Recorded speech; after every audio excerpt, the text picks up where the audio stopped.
The accusation hung in the air, a poisonous mist in the dim light of their bedroom.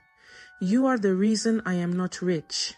Chiamaka stared at her husband, Uche, the man she had met in the hopeful July of 2020. They were both fresh graduates, their futures a blank canvas of possibility. Now in 2025, he was painting her as a monster, his personal curse. His eyes, once bright with ambition, were now dark pools of resentment. "It's not just me," he continued, his voice low and chilling. "My sisters went to make inquiries. The spiritual people confirmed it. They said you are the problem. You are an Agbanje." The word, a label for a mystical harbinger of bad luck, felt like a physical blow. In 2025, she thought with a hysterical edge, and we are blaming failures on witchcraft. But this was no longer just an argument.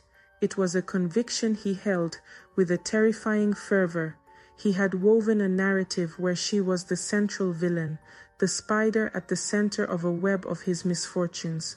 She remembered the man he was when they met. He was working, doing wallpaper, window blinds, and construction. He wasn't wealthy, but he had drive. She had been into him, genuinely wanting to build a life with him, turning away from the rich men she knew and their condescending ways. She had seen a future with him, and for a fleeting moment, they had touched that future. In 2023, he made money. He bought his first car. Hope was a tangible thing, but then the wrong investment started. He bought land, only to find out they had been scammed. The dream of building their own home crumbled to dust, taking their savings with it. They were back to zero.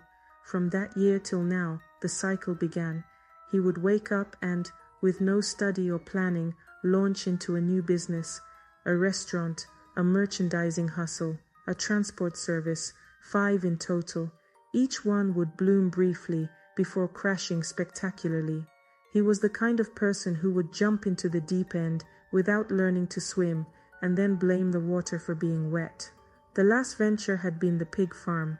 For a beautiful, fleeting period, it was doing well. The animals were healthy, the market was good. Chiamaka had dared to hope again.